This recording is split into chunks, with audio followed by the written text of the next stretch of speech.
Hey guys, Will from Nexus Performance. I've got Jamie here from Melbourne Strength Culture, and for those that don't know, we're in America at the moment, 4 weeks into a 6-week trip, and in this video we're going to be reviewing the first of two big seminars that we have done, being Zac Cupples Human Matrix that we did on the first weekend that we were here in Boston. So for those who don't know who Zac Cupples is, he is more on the clinical side, but does do strength coaching as well. He's not a lifter himself, but if you watched his material, he comes from the more PRI, Bill Hartman type world, I guess. He's hugely well known, but I mean, we valued enough to fly across the world to be a part of it, so that should just show you something. Yeah, exactly. He's definitely one to, if you're interested in biomechanics, human movement, understanding how the body has the adaptive ability to change, the way in which it moves, and why maybe you feel the same restrictions or tightness and all that sort of stuff, or limitations in your movement capacity. He's definitely one to watch. He's got a really good series on his YouTube channel called The Movement Debrief. He's up to does one every week. He's up to about 85 or 86 or something. Yes. They're about 20 minutes long. Typically, he answers some Q&As and he really goes in deep into the biomechanics. And I think he does have a lot to offer for any strength coach in any capacity, whether you're a personal trainer, a strength coach, a powerlifting coach like us two, or whatever. So definitely somebody to watch, and we'll make sure that there is a link at least in the bio for this video. Yeah. But yeah, we're just going to recap. Like I said, this was called Human Matrix, the code for maximal health and performance. I would say that the majority of the material was just on creating optimal breathing mechanics within the body, which as we knew and as we learnt more deeply, that is kind of the key. Managing pressure within is the key to opening up joint range of motions and kind of keeping the body moving well. Yeah, so at Strength Culture, we describe this as proximal structures preceding distal structures and how they're sort of moving, or... Yeah, as in if you alter your rib cage mechanics, that's going to alter your scapular mechanics, so that's going to alter your shoulder mechanics, arm mechanics. So there's two main types of, the two main regions of the skeleton, the skeletal system. We have the axial skeleton, which is mainly the rib cage, the hips, anything that's directly connected to the spine. And then we have the appendicular skeleton, which is everything else, the extremities. So we call it the upper and lower extremity.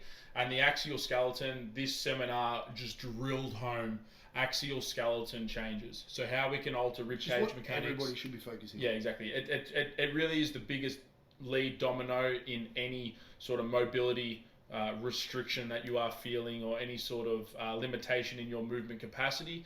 You need to address what the axial skeleton is doing and how it is communicating to those distal structures. And this whole course pretty much just dove into that in the lowest threshold environment, being breathing interventions, which both you and I have had some great success with. Yeah, so like if somebody has, I'm not saying that local issues don't exist out here, but most of the time it can definitely be traced back in, especially if it's like an overuse injury or something. Yeah, like that. for sure. Like powerlifting drives us into certain patterns. It's a very repetitive sport with very high loads that drive the same patterns over and over.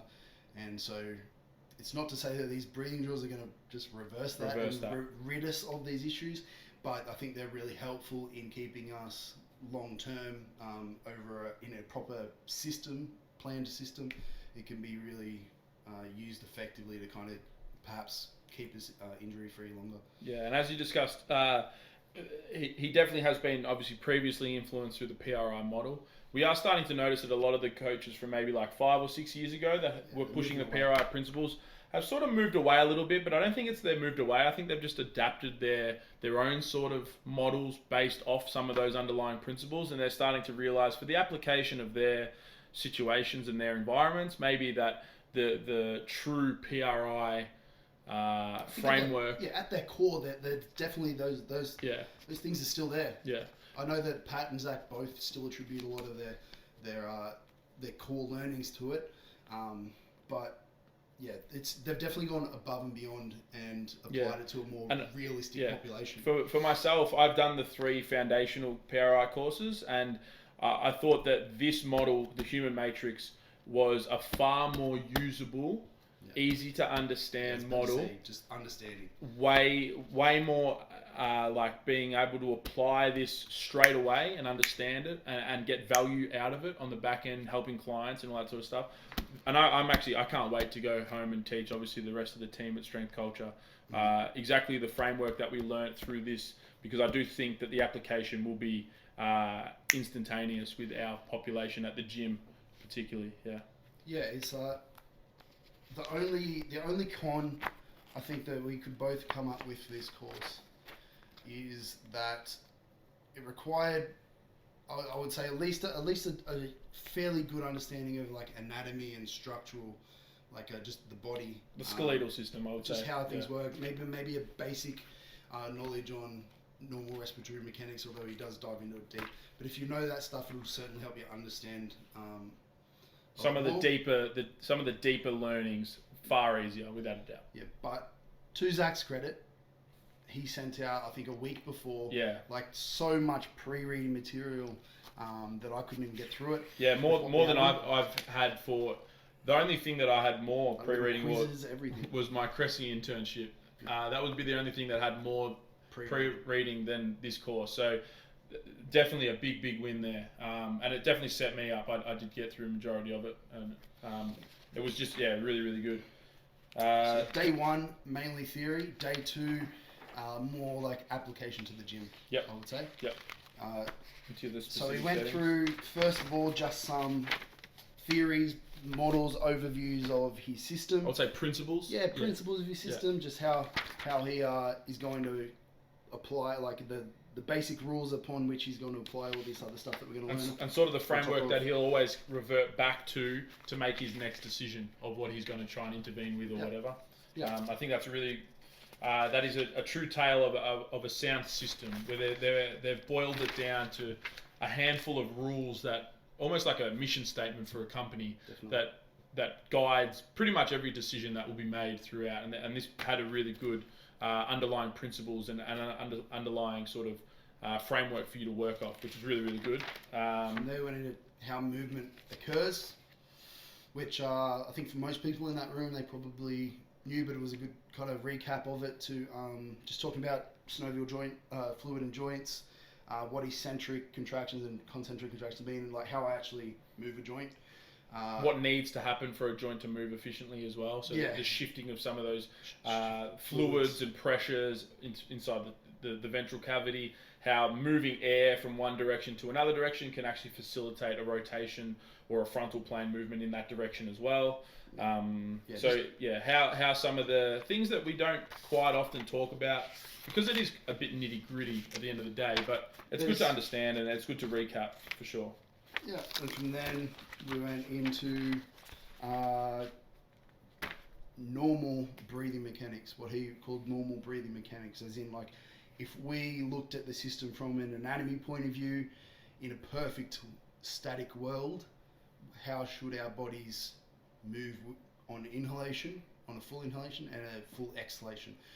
How should our ribs move? How should our hips move? And of course, all the bones that are attached to those two. Yeah, that axial skeleton. How does everything that is attached to the spine, what articulates with what upon inhalation and exhalation? The biggest recap with that would be, obviously, the thoracic diaphragm descends down, pushes the things underneath it, the viscera, down into the pelvic bowl. The pelvic bowl accepts that viscera as it pushes down.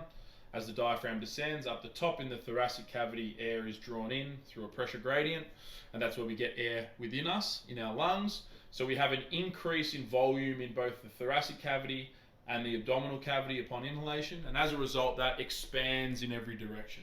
Yeah. So we get like a flexion moment through the entire spine. Yeah, we should get movement here. We should get movement at the back. At the back, at the sides. Movement at our hips. At the sides. Every direction. Every direction expands. Pretty much every bone in your body. Like you're blowing up a balloon. It just fills out and expands in every direction. So that would be an inhalation. And on exhalation, we compress. The complete opposite. We compress. We actively contract some of the core musculature. The pelvic diaphragm ascends, so the pelvic floor ascends the viscera up towards the thoracic diaphragm as that eccentrically orients itself to push air out of the thoracic cavity, and then we get the compression back to where we would be somewhat, quote unquote, neutral upon exhalation. Yeah, but then quickly went from normal to sort of like a tiered compensatory. Really realizing that nobody is normal. The world that we live as humans now isn't normal, I guess, and our bodies don't really.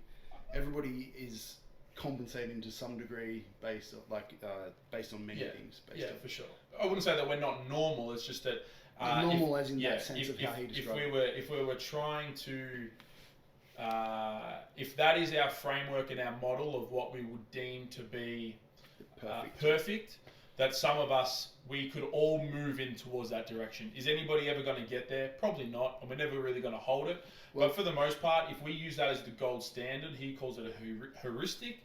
If we call that the gold standard of what breathing should look like, if we can try and manipulate our bodies to get towards that direction, we're probably going to have favorable outcomes at the appendicular skeleton, being the hubs of rotation, shoulder and hips, and then as a result of that, it feeds down distally further and further and further.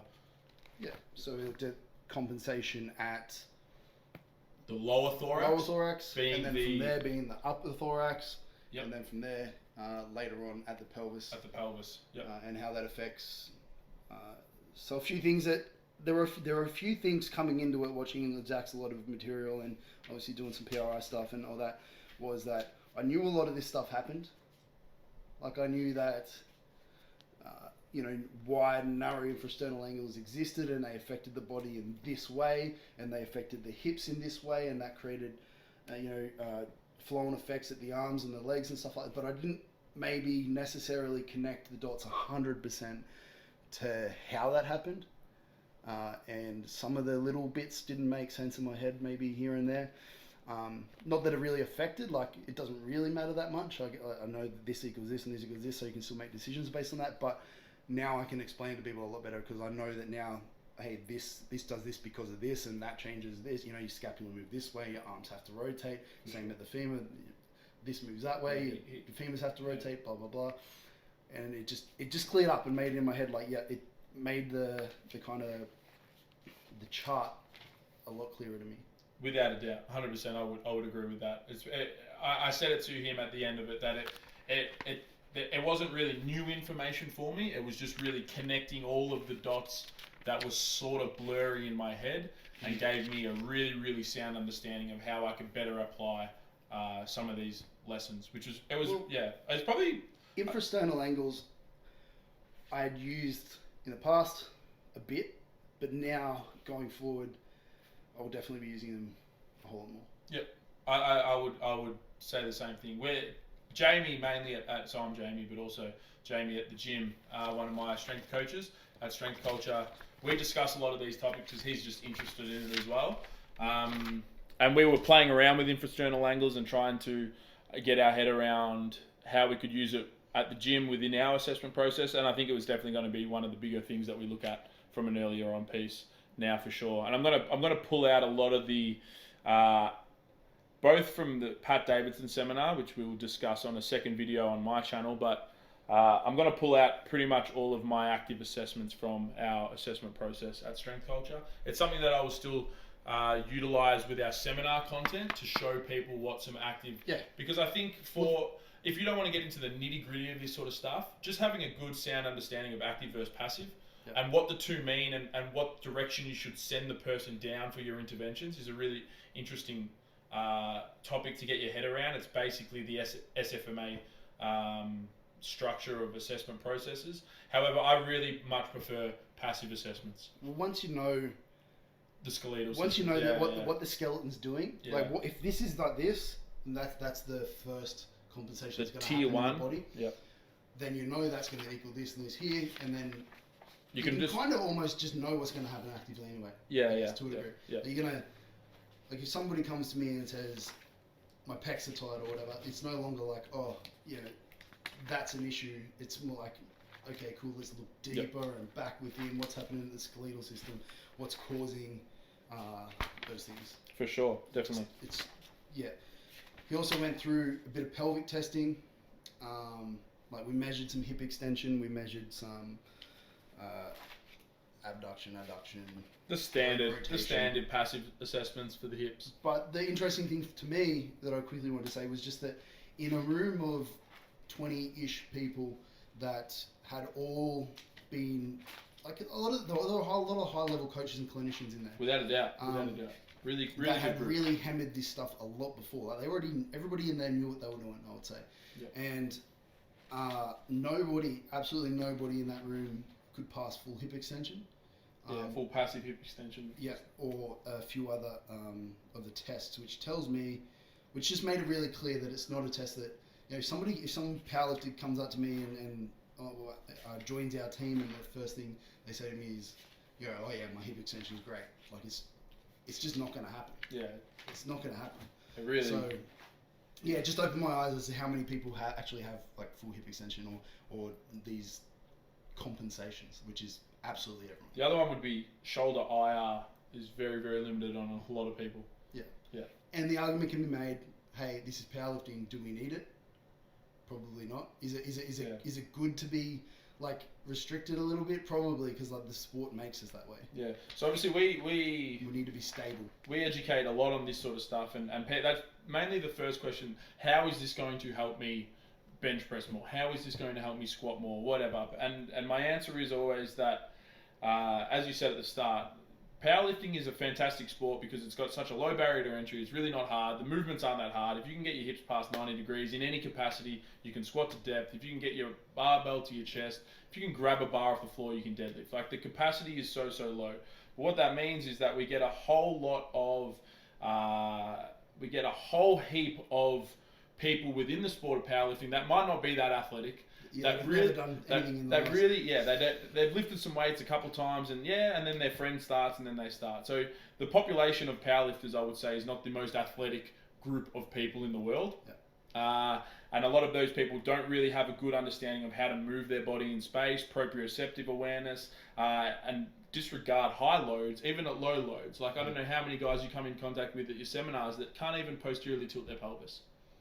Yeah, they just don't have the awareness. They have no awareness. They move into a little bit of flexion and their body starts shaking. They can't do anything. Which is kind of fun. Yeah, exactly. And to show that. So these low-level drills and having this awareness of some of these smaller structures and how you can move and manipulate some of these things with low-threshold learning environments are a really, really good way for you to set up the foundations necessary for you to progress long-term in your powerlifting. I think our review of Pat's one will really drive that as well. Yeah. Pat really went through a lot of regression. Yeah.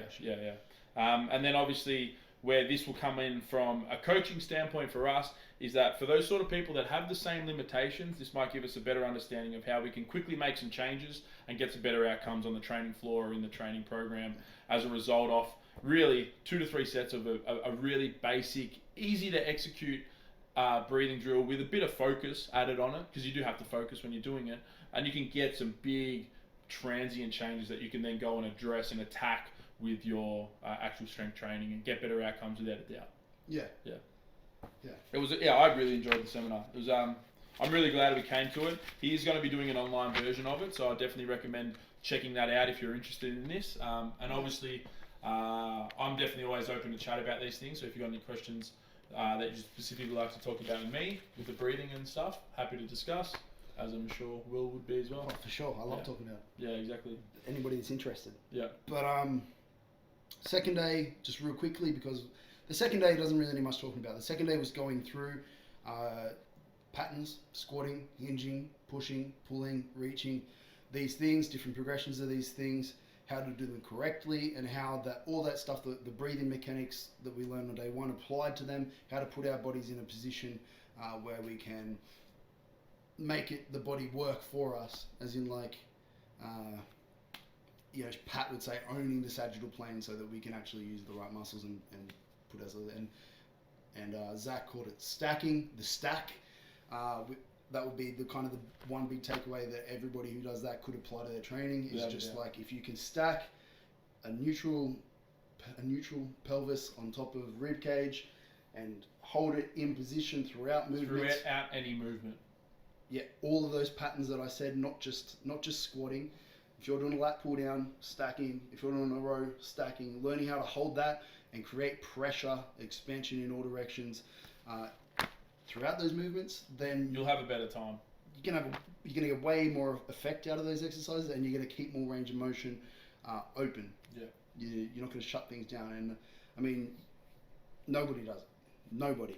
Anybody who can go. Anybody. It takes a lot of focus.